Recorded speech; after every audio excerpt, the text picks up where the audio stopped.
In early science fiction, the planet Mars was always the home of alien invaders, and they were usually depicted as little green men. Doctor Who has actually had Mars be home to a wide variety of aliens, most notably the Ice Warriors. But today, on the Beginner's Guide to Doctor Who, we will be looking at a story featuring a race that has lived on, but weren't native to Mars, and were actually worshipped as gods on Earth. Today, we will take a look at the Fourth Doctor's Pyramids of Mars. The Pyramids of Mars was written by Robert Holmes and Louis Greifer as Stephen Harris, directed by Paddy Russell, produced by Philip Hinchcliffe, and originally broadcast on Saturdays from the 25th of October to the 15th of November, 1975. Let's begin with Part 1. We open on a newly unearthed pyramid being excavated by Professor Marcus Scarman. He praises the pristine condition of the ruins, almost like it was a set. He goes to open the inner chamber, which is hidden behind a tapestry, where there is an eye of Horus that glows red as the Egyptians working for him run out in fear, while he tries to pry it open with his shovel. It opens, and he goes inside, and is flooded with a green light. While in the TARDIS, companion Sarah Jane Smith, played by Elizabeth Sladen, has found a dress in the wardrobe from Victorian London. She shows the Doctor, the Fourth Doctor, played by Tom Baker, who remarks out that Victoria used to wear it, Victoria Waterfield being a companion of the Second Doctor's. He's in a mood because he has to go back to Earth, wherein he gives a speech on how he's a Time Lord and he has better things to do than chase around the Brigadier. Sarah suggests he should quit U.N.I.T when the TARDIS becomes unstable. Sarah notices a jackal head materialize, and the Doctor thinks it must have been a powerful mental force. Before he can investigate, they land and decide to go outside. They go outside to see that they were pushed in the wrong time, but the correct place. They are in a room filled with Egyptian artifacts in the old priory that was burned down before U.N.I.T was built. Outside, Nameen, an Egyptian, is playing an organ and is interrupted by Collins, the butler, who brings in Dr. Warlock, a good friend of Marcus Scarman, who Scarman has had everyone barred from entering the house. The Doctor and Sarah Jane try to get out of the room they are in with one of the Doctor's lockpicks, which was once owned by Marie Antoinette, most likely picked up during the Reign of Terror. But they hear someone coming when Collins enters. The Doctor chalantly goes on a tangent about how this place could be turned into a paramilitary operation.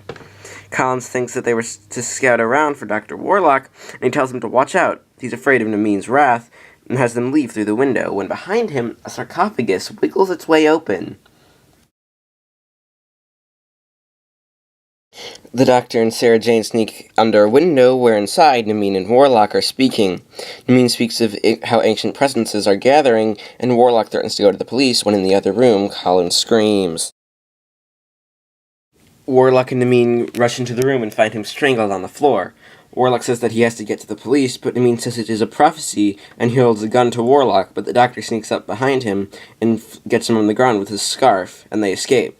In the sarcophagus is a mummy that Nameen brings to life with a ring while praying to the Egyptian god Sutekh, the god of death. Outside, the Doctor and Sarah Jane carry Warlock, who is shot. Warlock tells the Doctor to find Lawrence Scarman, and he falls unconscious. Sarah goes on ahead, while the Doctor picks up Warlock and follows suit, but Warlock's hat falls on the ground. Sarah Jane tries to hide in the bushes when she sees an Egyptian mummy. Nameen finds Warlock's hat, which he dropped. Sarah Jane is just missed by the mummy and she runs away. She gets to a shed when the Doctor finds the mummy. He and Warlock are almost found by Nameen, but Nameen has to give up Shirt when he's summoned to the house. Sarah Jane has gotten Lawrence Scarman to Warlock and the Doctor, who they try to get to the lodge. She explains about the mummy. Back in the mansion, the sarcophagus glows green, and Nameen prays to it. At the lodge, Lawrence Scarman wants to go to the police, but the Doctor says not to because they will just get in the way. Sarah Jane introduces herself as a journalist and a time traveler from 1980, which is kind of weird because most of the U.N.I.T stories take place in 1975. But that's an argument for another day. The Doctor messes with the device on the table and asks what year it is, to which Scarman replies angrily, 1911. The doctor says it's a great year, and Scarman's created the radio telescope about 10 years too early, and the doctor confuses him into giving a demonstration. He compliments him on how amazing he is, but it doesn't switch off and blows up. Inside is a message from where it was pointed at, Mars. The doctor says he must decipher a message. While at the mansion, Amin is playing a hymn to Sutekh on the organ, as three mummies bow before the sarcophagus. The doctor has deciphered the message as, "Beware Sutekh." He explains how that Sutekh was an Egyptian god. He decides to go to the house, and Sarah Jane and Scarman follow them with a rifle for protection. The doctor looks at Amin's ceremony through a peephole in the door as the sarcophagus opens a time corridor, and out comes the servant of Sutekh, clothed in black.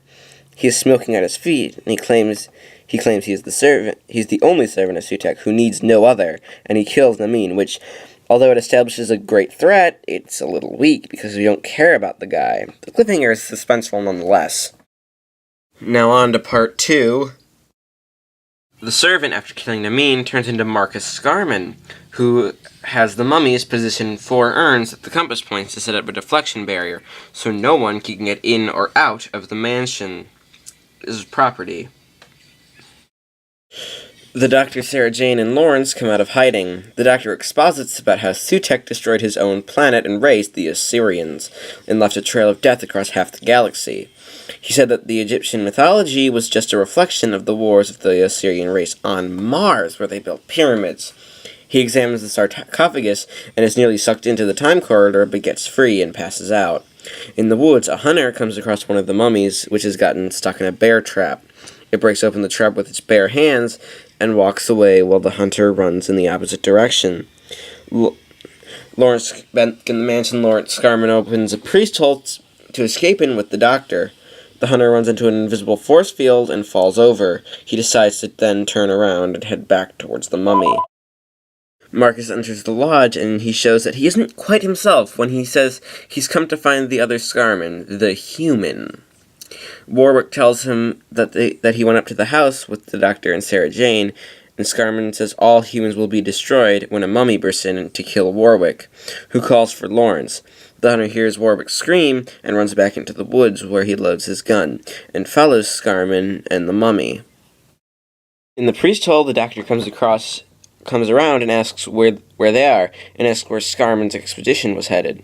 He decides to get to the lodge to make a jamming signal. Marcus and the mummies, which would work for the name of a band, have arrived. The mummies are used to search for the other humans in the building.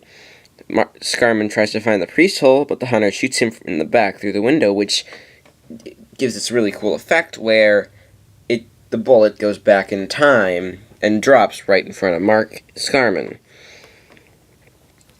He sends his mummies after the hunter and follows suit. The 3 get out of the priest hole and follow a trail of residual plasma that Scarman left, and head into the room where they're keeping Amin's corpse. Lawrence finds an anti-gravity drive for a rocket, which Sarah Jane finds to be insane that the mummies would need a rocket. They're Egyptian mummies, to which the doctor replies that they aren't mummies, but service robots trying to free Sutekh from underneath a pyramid on Mars. They run inside the TARDIS when they hear Marcus coming. Scarman goes all science fanboy and looks around. Sarah Jane asks the doctor to leave, but he says that they can't, or else Sutekh will destroy the world. Sarah Jane argues that the world didn't end in 1911, so the doctor decides to take off, and Scarman remarks that this seems to be something from a novel by H.G. Wells. The doctor opens the door to reveal a desolate wasteland and says this is 1980 if she wants to get off. He explained that that's the future if they didn't help and change events, because time is in flux. Scarman and the doctor explain this, and the doctor has to take them back. Mummies chase and catch up to the hunter, while the 3 get out of the window and sneak around. Marcus Scarman enters and speaks to Sutekh through the time corridor, as we glimpse his deep, menacing voice, which orders Scarman to not allow the destruction of the humans to stop the development of the missile. Sutekh is voiced by Gabriel Wolfe, and he steals the show with his chilling voice. The The three find Dr. Warlock's body, and Lawrence thinks that Marcus Scarman is still his brother and that he can be reasoned with, which the Doctor explains that he's only Sutek's puppet now.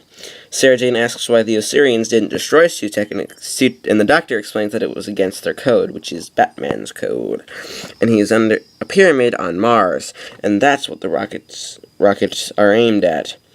He finishes modifying Scarman's invention, and Scarman gets him the final part when the mummies catch up with the hunter and smother him. Sarah switches on the power to the machine, and the mummies burst in after hearing them and overpower the three. Now on to part 3. One of the mummies destroys Scarman's machine, allowing Sarah Jane to use the ring the doctor stole from Nameen's body to make the mummies return to Sutek. The Doctor berates Scarman for nearly getting them all killed, and tries to get it through his head that Marcus Scarman is no longer human. Marcus asks to delay the missile to kill the humans, which Sutek says it will not happen because his freedom is imperative. The Doctor and Sarah Jane go out to observe the missile being built, which is just a translucent pyramid, only for the Doctor to exposit how Sutek is going to break free. They go back to the lodge for the Doctor to exposit some more on how the mummy robots are building the missile to get to Mars. Scarman suggests to blow it up with an explosive kept by the hunter called Clements. The Doctor and Sarah Jane leave to get the explosive, and Scarman starts unraveling the mummy. The Doctor and Sarah Jane get through the deflection barrier by disarming one of the urns, which the Doctor compares to fixing a watch with a hammer and chisel. One wrong move, you'll never know the time again. Sutek realizes that the barrier has been deactivated by an alien and has Scarman put 2 mummies on watch. He monologues on how all life will die, which is just a joy to watch because Gabriel Wolf puts in such a great performance. The Doctor and Sarah Jane have made it to the hut while at the lodge. Scarman has unwrapped the mummy. Sarah Jane throws the Doctor the explosive, which he says that one good sneeze could set it off. Marcus and Lawrence meet up in the lodge. Lawrence asks if he knows him, which Marcus compares to Horus and Sutek being brothers that killed each other. That Horus killed Sutek. Lawrence almost gets through him, but Marcus snaps back into his evil self and attacks his brother. The Doctor and Sarah Jane put the explosive near the pyramid to stay until they get a fuse. They get back to the lodge and find Lawrence strangled, dead on the floor. This is the last straw for the Doctor to hurry up with destroying the missile. The Doctor decides to wrap himself in mummy bindings while Sarah Jane takes the rifle to shoot. Scarman gets the coordinates for the Pyramid of Mars from Sutek to fire the missile off. The Doctor goes to lay the explosive with Sarah Jane standing by to detonate with the rifle. The Doctor places the charge and Sarah Jane gets ready to fire, but Scarman makes the Doctor stop and place in the coordinates. The Doctor gets clear and Sarah Jane shoots. It hits, but the explosion is contained by Sutek. The Doctor says he must get Sutek to break his concentration. Scarman goes to attend to the device while the Doctor goes through the time corridor. The mummies remove the device on the ramp. The Doctor arrives on Mars where he finds Sutek. The missile blows up on Earth after the Doctor makes some noise, just making Sutek break his concentration. Sutek, mad at the Doctor, uses his mental power to attack him. Now on to part 4. Sutek lets his control off of the Doctor. The Doctor asks to be destroyed and says that he's from Gallifrey in the constellation of Castoberus, and Sutek demands him to kneel before the might of Sutek. While their minds are pit against each other, the Doctor has to kneel. Scarman transmits that he's captured Sarah Jane, and Sutek demands she's destroyed, but the Doctor objects. He's compared to Horus on how much he loves people below him. They discuss good and evil, and although this is a review, I won't spoil any more of the great dialogue that you should just check out for yourself. Sutek telepathically sends the TARDIS key to Scarman to get to the Pyramid of Mars, but the Doctor explains that the controls are isomorphic and that they will only work for him. Sutek takes control of him and sends him to Earth to bring the TARDIS, and it's chilling how much power Sutek's over when you hear Tom Baker praising him. The Doctor, Sarah Jane, and Scarman and a mummy go into the TARDIS. The Doctor closes the door and takes off and arrives on Mars. Scarman is sent to the control center to release Sutek and orders the mummy to kill the Doctor and follow him. Sarah Jane sobs over the Doctor's death, but the Doctor wakes up and surprises her, explaining that he has a respiratory bypass. Scarman finds the bulkhead release, and the Doctor and Sarah Jane follow them. Scarman starts to solve the puzzle for the release, and there's a gag where a mummy turns around as the Doctor and Sarah Jane enter, but they have to turn around, and the mummy goes into the control room. The Doctor opens the door, and Sarah Jane gets trapped in a glass tube. The Doctor writes "relax" in the tube, as two mummies appear. These are servants of Horus. A voice tells them that one of them shows the switch that will free them on the tube, and one shows them the switch that'll kill them, and one is always lying. They can ask one question to each mummy, but one mummy always lies. The Doctor uses logic to outthink them and frees Sarah Jane. Scarman has found the cage lock, the Eye of Horus, which he destroys and frees Sutekh. He then shows his true form of a jackal head as the Doctor and Sarah Jane enter, but they run to get back. Sutekh and his change monologue some more, and the Doctor and Sarah Jane travel back to Earth quickly to try to stop Sutekh from coming through the time corridor. The Doctor rigs the time corridor with a temporal trap for Sutekh, pushing him through eternity, which he dies after 7,000 years. The sarcophagus catches flame, and Sarah reminds the Doctor of how the Priory was burnt to the ground. They leave the house to burn, ending the story. Final thoughts? There's a reason Tom Baker is iconic as the Doctor, and this serial really shows why. Writer Robert Holmes crafted a story that is near perfection from Louis Greifer's outline, and director Patty Russell and producer Philip Hinchcliffe realized it perfectly. This is one of the stories that is high on many top 10s for Doctor Who fans. On mine, as of now, May 2014, it's number 5, above City of Death and right below The Caves of Androzani. This is one of those stories that has a perfect mix of humor and horror, considering it's during the Hinchcliffe era, famous for its Gothic-style horror. I praise Tom Baker and Elizabeth Sladen for being one of the best Doctor companion matchups, and it really shows here. I also praise Gabriel Wolfe for his chilling performance as Sutekh. Pyramids of Mars is a great story. That is the first story on my top 10 list that I give 100% for its near perfection.